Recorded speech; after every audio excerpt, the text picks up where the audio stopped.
Ladies and gentlemen, the lighting mods continue. Today we're doing some ditch lights right there behind the hood, underneath the windshield, and help us out do the entire install by himself. Am I right? It's the homie right here, Nate Cryer. What's good? Last fit 3-inch cube lights up here, so they have some options to go with.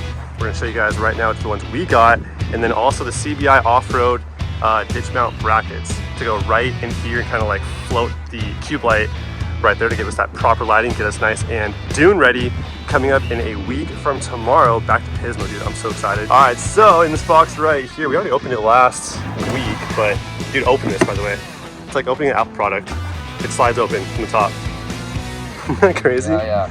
So much engineering in that package right there. So I have the driving lights. Last Fit offers the, they have fog lights, spotlights, floodlights, and then driving lights, which are these ones right here, which are probably the best of both, what, fog and, or not fog, but spot and flood. Yeah. And then in here is a wiring harness that came with the Last Fit kit as well. It's an optional thing. And then in here is the CBI bracket right there. So I guess on these two holes right here is how we mount it, using the factory hardware that holds the hood up, right? Yeah. So that's all there is to it. Super heavy duty, dude. Feel that. Solid piece. Yeah, it is solid. That's nice. That's some pretty solid tape right there. All right, we're opening it wonky. Yeah, just rip it. Christmas style. We ain't reusing it. Oh, not this, dude. They still keep using this switch. Got you with it. Oh, bro, this is not it. It's all good. We can cut this wire right here. I have switches at home we can use. Although yeah, dude, it's not a good looking switch. So Last Fit does make some of the best lighting I've ever played with, but dude, this is just, I mean, it feels like a solid piece of this relay right here, and all the wiring feels nice. I say we head on down to the garage and get right to it. Let's get it.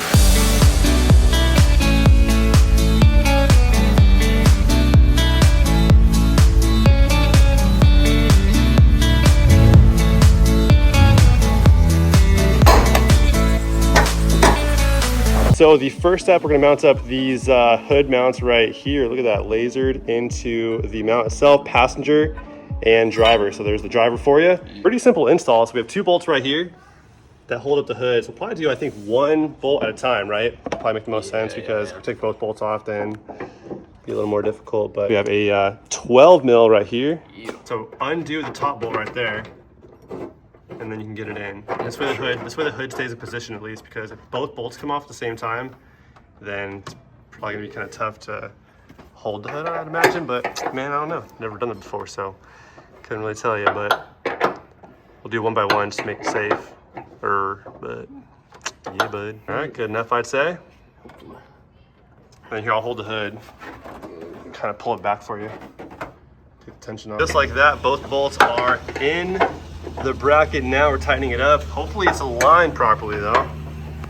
Does it shift around a bit? It shifted a little bit, but I think we're on the pretty mark. Close. I mean, that's not too hard to adjust if we need to when we're done. Just get them in there, and then we'll do some final adjustments later on if we need to. So just get on there nice and snug, and then we'll figure it out. But anyways, got some good clearance here between the windshield and the bracket. Yeah. Looking good, dude. Looking muy bueno. Bueno. Alrighty, same but different. Oh, you're pulling the big boy off of that one, huh? So Nate just loosened the bottom one and then is going to fully remove that top one right there, because if we do it the other way around, we can't get that bracket in there. The top one's tight, huh? They made up for it with the lack of tightness in the bottom one. Whoa. Take it easy over there. King Kong. Bust some knuckles up. Yeah, I'm over here chilling. Enjoying the breeze. I'm enjoying, dude. Good.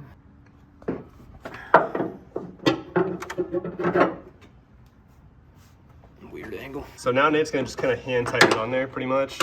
Yeah. So he has the ability of still twisting the bracket once you remove that bottom bolt, but just by having that bolt in there hand tightened, the top one won't let the hood like fall off the mount pretty much. Is what we don't want, because if we did take both these bolts out on one side, you're leaving the other side to carry all the weight, which could end up a catastrophe. So let's avoid that by just doing one bolt at a time. And that's pretty straightforward. So now he's doing the bottom bolt, and yeah, pretty straightforward. How much else to say?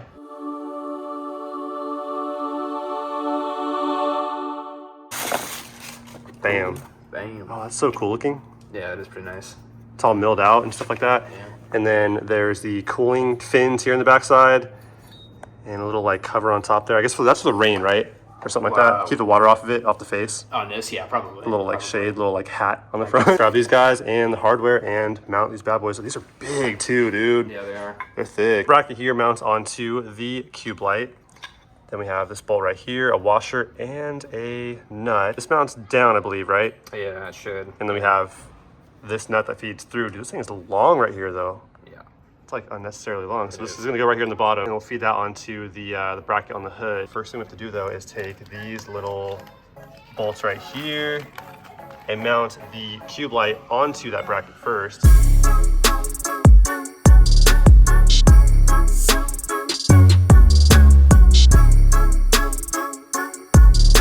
Bolt the Allen head to hold the mounting bracket up to the pod light itself. This bracket here goes onto the hood mount. Yeah. We have a nut, a washer, and probably what, a 12 mil head? Wow, 12 mil head on that one? Seems about right. 12, maybe 13, facing down. That's a lot of thread, bro. It is a lot of thread.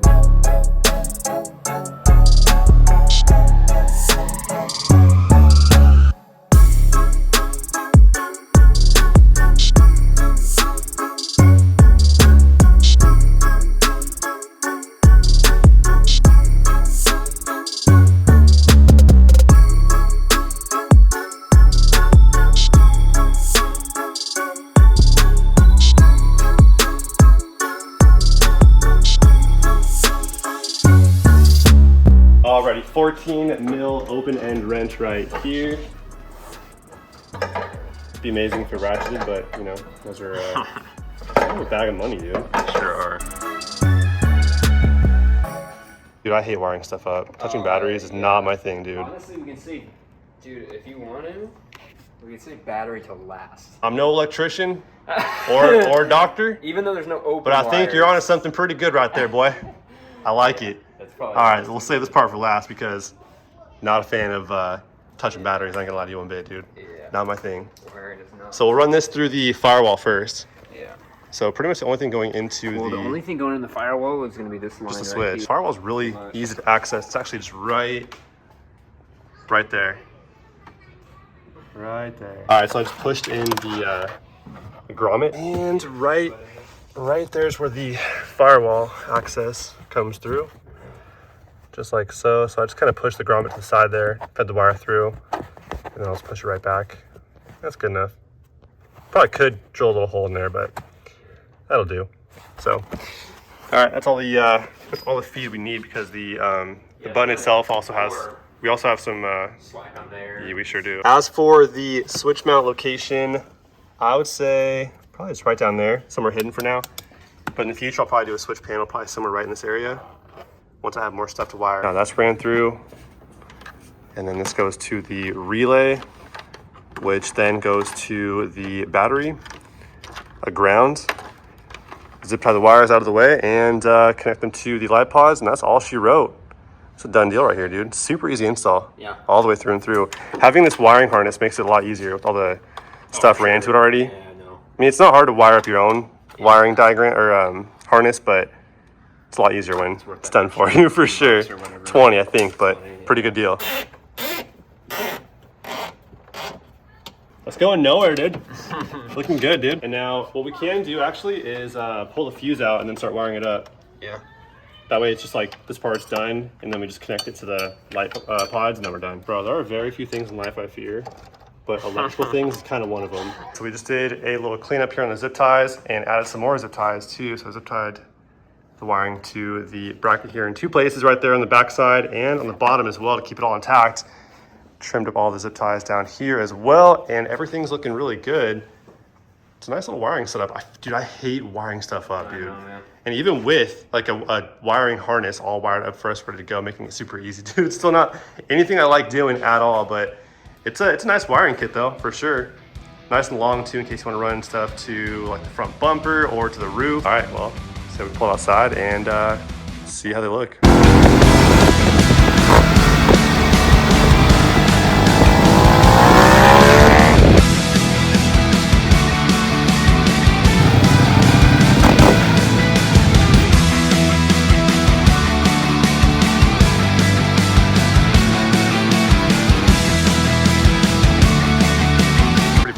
That was pretty good. Pretty fire. Sergeant Pepperoni is down here in, where are we at, Newport Beach? Yeah.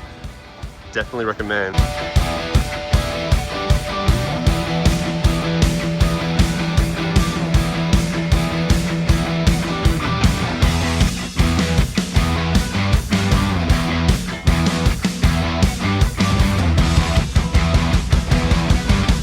Dude, that truck meet was so much fun. I got no footage though.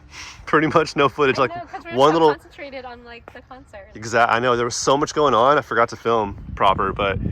got a little B-roll there for you guys. But anyways, yeah, dude, these lights look so sick. So sick. It's like the perfect size. They are. I think any bigger, it's too much. Any smaller, it looks puny. Right.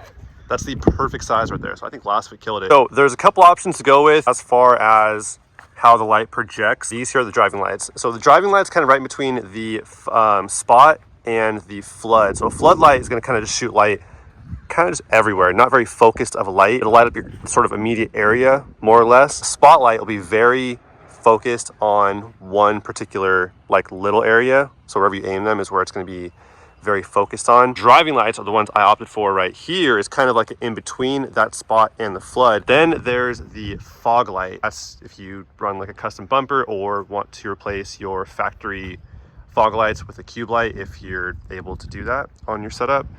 Probably not on this one, but on the previous gen Tundras you definitely could. But yeah, those are the options right there. So we'll take a cruise tonight and see what the spotlights look like driving down the road. The appearance though, bro, oof, it looks so sick. I think they look so good. I mean, there's no going back from this. This looks so good. I'm gonna go for a drive tonight and see how these things look on the road, despite the fact I still have that 40% to my windshield, bro. It's gotta go. Yeah. She's like, yep, it's gotta go. So we are going to Pismo a week from today. So we have seven. I know, I'm so stoked too. We got a beach or a hotel on the beach this time. Tim's got to go before that, absolutely for sure. Like, there's no way around that one. But yeah. So this week we are doing the lift kit, removing the window tint. I need to install the air compressor too. Got an ARB air compressor so we can air back up when we air down. So anyways, yeah, a couple things to do, but I say for right now, let's grab some food and then go for a little night cruise. Maybe get some boba or something like that later. Let's get it. Do it. So we're driving down some pretty dark road here. There's a couple street lights here and there. Now, despite the fact that I have 40% tint in the windshield still, not gonna be the most accurate representation of what these pod lights can do, but let's fire them up along with the headlights and hey, they got distance, huh? Wow. That really helps your windshield. Yeah, no, big time. Headlights on, pod lights activated, dude. That's so bright. So bright. This is just pod lights only right here. What are you doing over there? You're making shadows. You're making shadows over there? How do you do that? Absolute fail. Comparison's sake though, here, we'll go back and turn off the pods. And I mounted that sticky light switch right there, which actually isn't terrible. And it's green to tell you it's on and red to tell you it's off.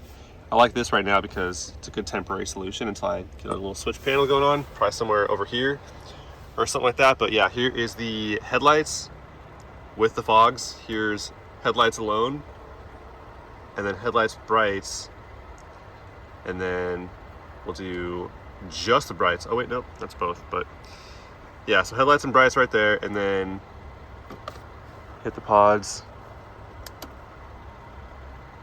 So a nice focused light. I like the focus of it. It's perfect. Driving lights are the way to go for me just because it's the perfect mixture of spot and flood.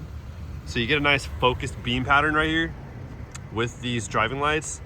I think the spotlights would be a little too focused for my likings. Here I'll individually section them apart. So that's the amount of light you get out of this one right here, which I think is great. I think that's perfect, and especially if you're driving at a higher speed, you know, you want a little more range. Yeah, dude, overall, really cool appearance too. I think it just makes the truck look way more it changed the attitude of the entire truck, I feel like. So the light assembly is the perfect size too. You know what I mean? Like any smaller, it'd look weak. Right. And any bigger, it's way too bulky.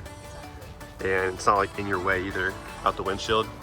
Doesn't impair your vision. I think this is the perfect size light. But there is gonna be all we have for you guys today.